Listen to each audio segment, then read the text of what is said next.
Hey Sean, I think it should be fine to start now. And if anyone just came in, I think uh, the workshop is recorded, so they should be fine. Okay, great. Well, yeah, thanks for having me. Thanks for attending, for those of you attending. And if you're watching this, thanks for taking the time to watch this.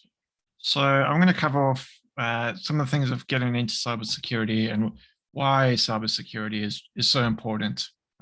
It's a really interesting field with a lot of potential. Can be really frustrating at times, but after a while, and after much effort and frustrations, it is still very rewarding. So just a quick bit about myself. So I go like Sean Wright on Twitter and Twitch and those channels. My background is not particularly cybersecurity. I started off as a developer and then I moved into security. Unfortunately, when I left university, there wasn't much in the way of cybersecurity. It was a very niche field. You had to basically do consulting work in order to get involved in security. So when I was leaving university, trying to get the first job I could, ended up being development. And I always had an interest in security. And I guess it stems from the part of just tinkering around with things, trying to see how things work and break things and that kind of thing. And it's very interesting. So anyway, I always try to keep some sort of security wherever I went. And then thankfully, I managed to get into a company that really opened up the doors for security. And I've been doing that since beginning of 2013. So almost 10 years now. The reason why I mention this is to set some context behind some of the background that I have, where I've come from, the things that I've seen, and then that can help give you some sort of view and thoughts of where security is and where it's going. And some of my own personal thoughts. So yeah, that's a bit about me. I'm very active on the likes of Twitter and trying to get a lot more streaming done in terms of like Twitch and YouTube, and then attend as many of the local conferences, security conferences as possible. Really, really, really keen on getting younger people involved. I think it's really important, as I'll highlight later. We've all heard the skills gap and that kind of thing. And we need to make sure that people come in and have this passion and interest, because it is a really, really cool field to work in. So I guess we can start off where were attackers, like hackers come from and how did it evolve? So the one photo on the right there is from an actual movie called War Games. And that was kind of late 80s. And that was kind of reflective of what was happening on that scene when you talk about a hacker. This was long before things like the real internet that we know today, where you're always online.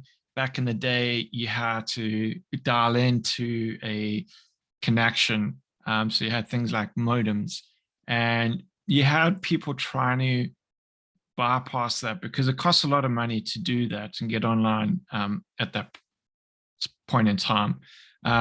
Especially when you have younger kids doing this, they want to test things and talk to their buddies and all this kind of thing. So you had people hacking to try to get online. So they would dial what's called like wall dialing, which dialing different phone numbers and even using different tones and that to try bypass the phone companies and essentially get on without paying that cost associated with them.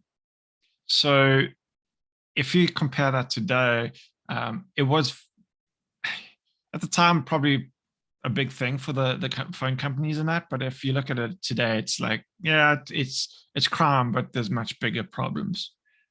Similarly, there's the image on the left there, that's from the kind of the de facto movie about hacking and security, and those are appropriately named Hackers.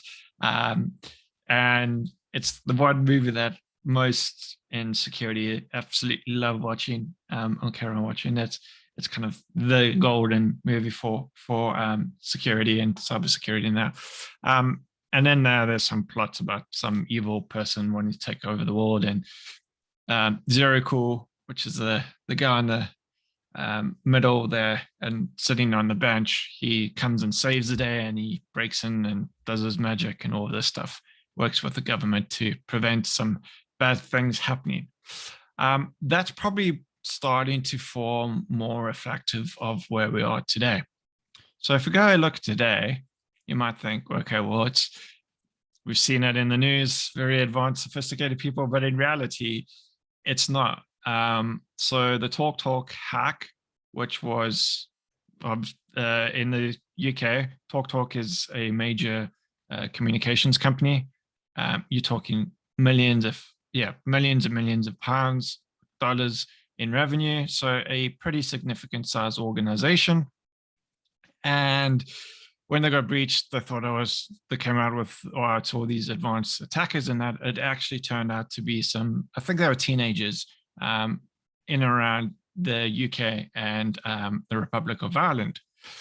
Just recently, Lossos, which have leaked significant things, most notably was Okta. Now, Okta is a big security company. Again, those were late teenagers, early 20-olds that were involved in that. So in reality, a lot of these attacks aren't actually always sophisticated people doing it.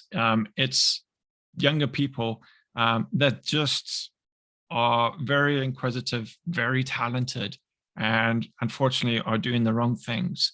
But there are, unfortunately, others who are doing some of the cybersecurity breaches and incidents. So you've got things like nation states, which is what the picture on the top left there trying to represent. So these are where governments, often the common ones are that have fingers pointed to, but it's not always just them.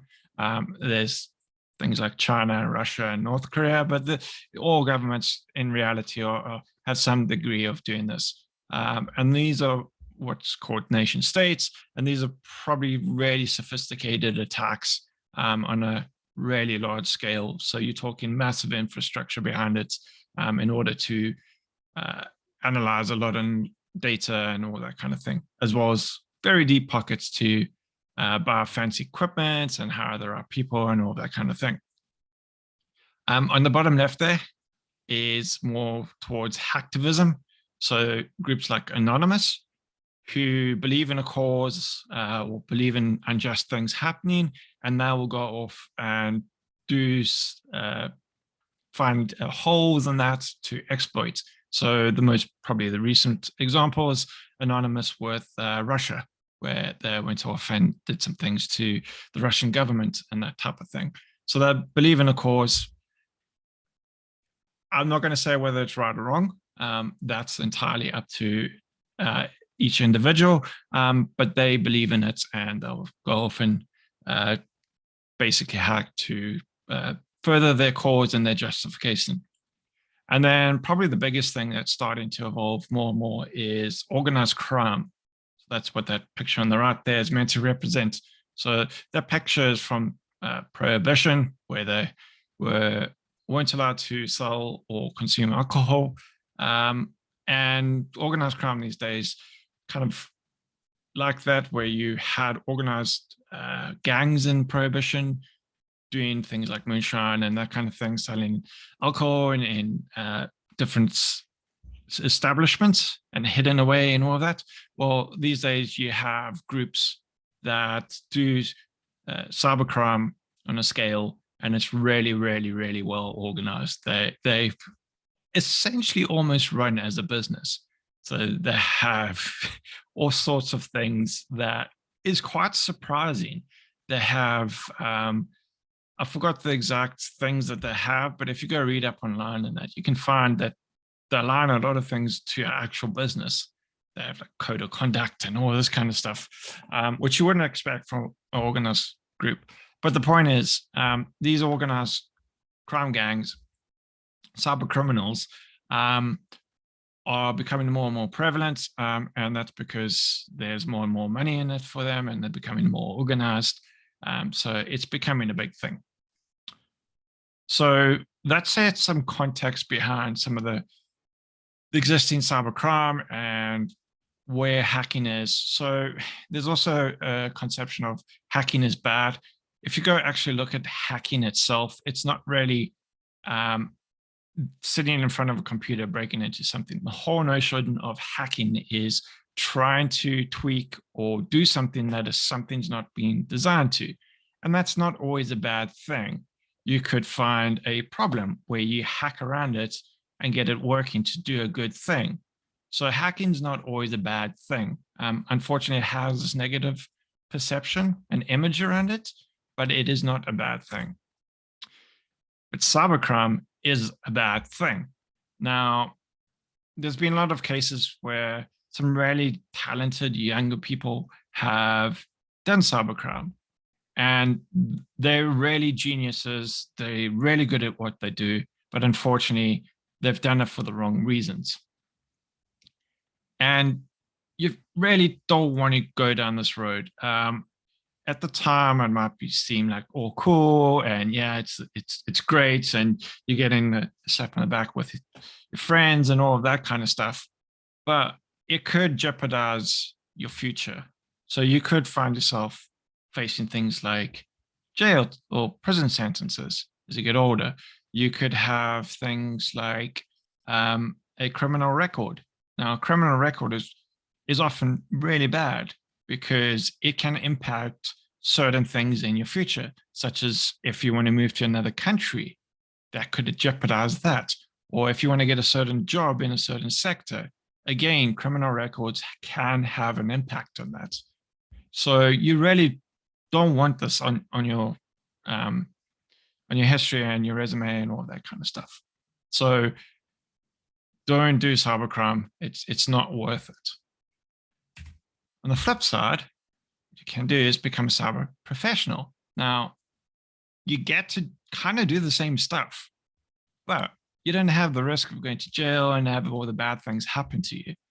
You also have a really cool thing is you get paid for doing this stuff. So you're getting paid to do what a lot of the criminals are doing. And yes, they get paid, but you now get paid without all this risk of going to jail and criminal record and that. And that's also the right thing to do. The other thing is the cybersecurity industry at the moment is just crazy. I've seen just salary just starting to explode. So it's a really, really, really good field to be in, just from the monetary point of view. Shouldn't just do it for money, but the money does help. And salaries are just climbing significantly. So if you want a really stable, steady job that pays really well and a good career and path forward, cybersecurity is one that I would always advocate for. There are things like brain drain that we've heard, or skills gap, and that's only going to get worse, which is why we need people like you coming into the industry to help build up those leaving it, or those even just leaving it for other things that they want to do. And there's just simply not enough people. It's a good thing for people like myself, because it drives up the market and all of that, but it's still not good because then we find ourselves overworked and all of that. It's why we need people like you. And just to re-emphasize, like on the left there, it's people doing bad things, ending up in jail. Doesn't look like they're having fun. On the right there, those are some of the things you can do in cybersecurity. There are conferences, and these pictures were taken from 2 conferences in Las Vegas, DEF CON and Black Hat. And I think I'm pretty certain who's having more fun. And these are the kind of things that you can do. Once you get into a role in cybersecurity, you can collaborate with people. You can go to conferences like DEF CON and Black Hat, often paid for by your company with travel expenses and all of that. And you can have a good time learning new skills, meeting up with people, and then things like after parties and all that good stuff. Or if you don't want to, there's if you're not into the whole party scene and all of that, there's smaller conferences such as like B-sides and that, which is still some sort of element of after party. But the point is, if you do things legitimately, you end up having a lot more fun. You don't have the risks involved going to jail and that, and you're doing it all for the right reasons. So having cleared that up, where do you start? Like, so you now decided you want to do the right thing, you want to get involved, and you want to start your path down and getting into cybersecurity. Well, one of the things I really recommend is Twitter. Twitter is huge. I recommend it because I myself have personally gained from it significantly. I joined towards the end of 2017. At the time, I was about 4 years into my career in cybersecurity, and I just kind of hit a ceiling where it just felt I wasn't going anywhere. Ever since I've joined Twitter, I've met people. I've even got my last role via Twitter itself. You share ideas, you collaborate, you meet, as I said, you meet new people, you make friends, you make groups. So I'm part of a group called the Beer Farmers. That the sole reason that exists is because of Twitter. And from that, things like a conference came about and people got jobs out of that. So you can see what a powerful tool social media, especially the likes of Twitter, can be. But act responsibly on there. Just the word of caution. Don't try to be too clever in that, because you never know who you'll come down later in your career. So be as pleasant, respectful as you can on there. Now, in terms of tooling, there's some really cool tools out there. So this is where you can actually hack these things, and you can go to hot content on these systems. There are some limitations, so just make sure you read them. Like, don't break it for other players and that. But generally, you're free to do what you want to do on these systems, and some of them will actually teach you along the way. So Hack the Box is really geared towards hacking something called Capture the Flag, where you're going to do basically hack into a system and find some sort of text, which is called the flag. And then once you've got that, you can finish the task. Try Hack Me is kind of CTF, but with a lot of training around it. So it will tell you different things that you need to do with a lot of documentation. So it's a really good way to learn as you go. And they have coverage of different areas. And then the last one is Pico CTF, purely focused on Capture the Flag as well. But this is a really, really good introductory thing. They have really easy challenges working their way up. So I would recommend starting with something like Pico CTF, maybe try Hack Me. And then once you're comfortable, start looking at something like Hack the Box. Get together, get a group of friends, approach these things together, form a group, use things like Discord channels and all that kind of stuff to collaborate. It can be a lot of fun. The other thing, like once you've got a sort of feel for it, is decide where you want to go.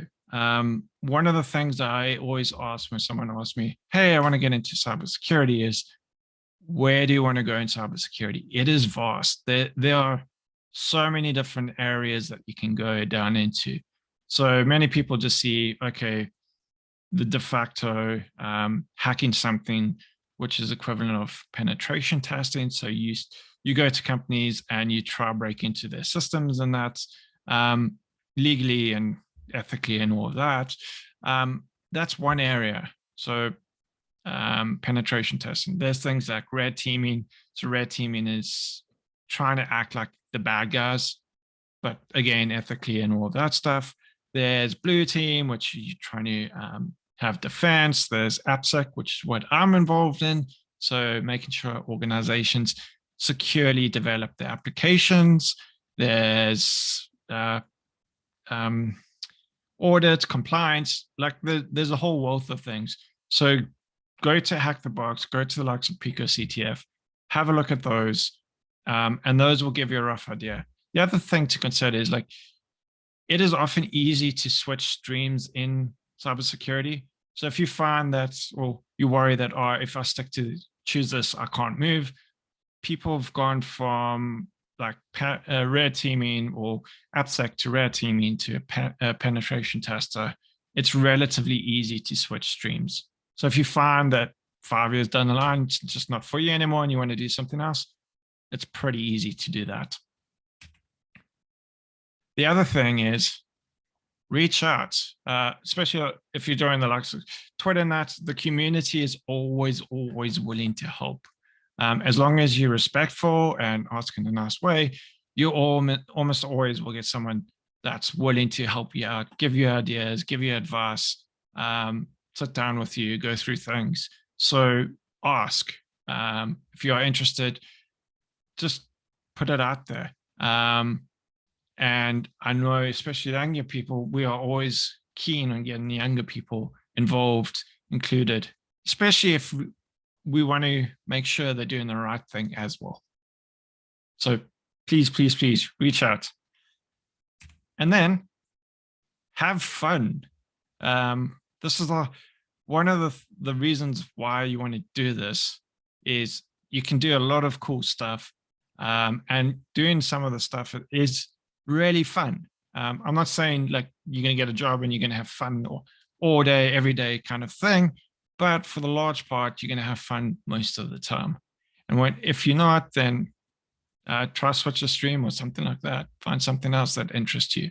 But by and large, most people have fun, really enjoy their jobs. And hey, you get paid for it. What more could you ask for? So yeah, get involved, ask, and have fun. So, any questions? I actually do have a question. So, would you recommend any certifications for beginners, maybe CompTIA A+ or e-learning securities AGPT? Would you recommend any beginner certifications? So certifications are an interesting one. My view on them, I'm not a big fan of certifications. I think too often people get hung up on them. Don't get me wrong. I think they are important. But I wouldn't focus too much on certifications. Focus on finding what interests you the most and then going down that path. Certifications can come later.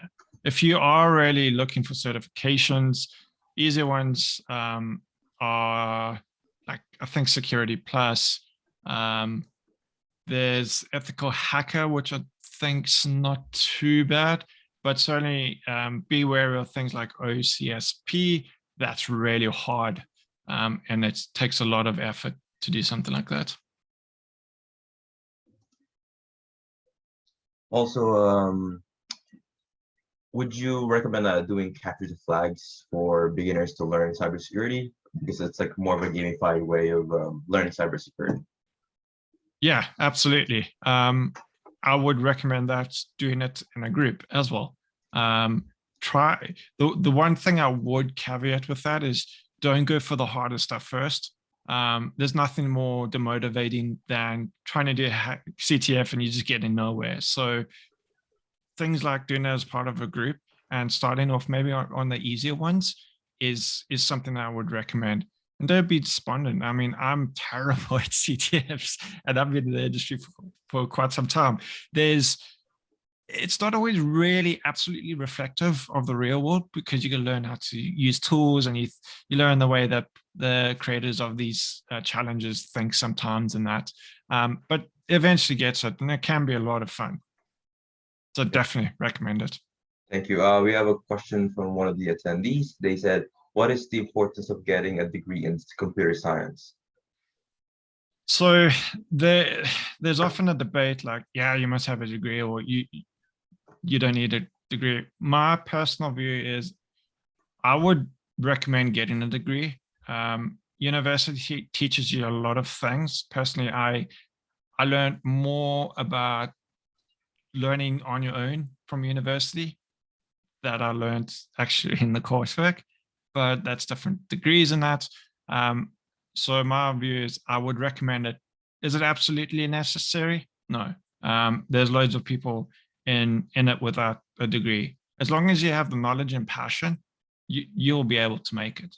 Those are far more important than any degree or certification.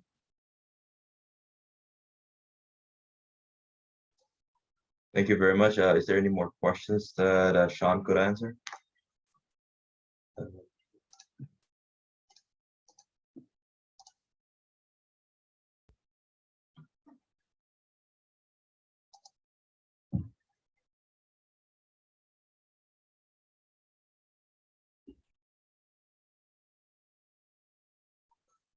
Also, Sean, would you recommend anyone interested in cybersecurity doing bug bounties on the side, or would you stray away from bug bounty as much as possible?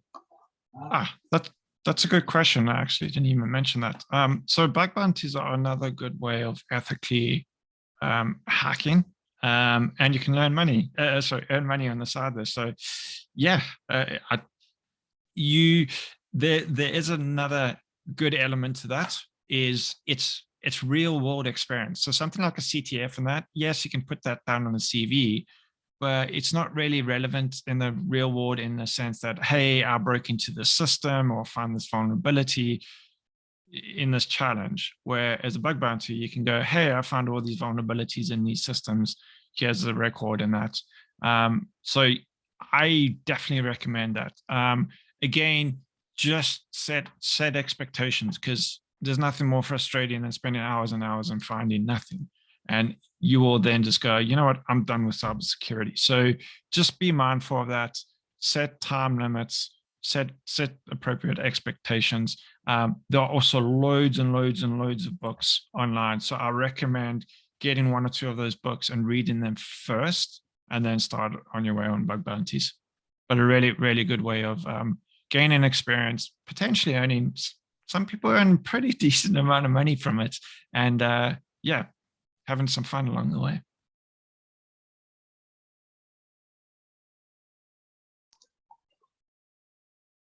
I think, do you have any more questions? I think okay. I think last question before we end the workshop is that, is there anything fun, I guess, jobs in the defensive side of cybersecurity? Because we always see, like the hacking, like red teaming and penetration testing as a glorified side to cybersecurity. But is there any fun things in the defensive side of it? Yeah. So that is a really good question, an interesting question.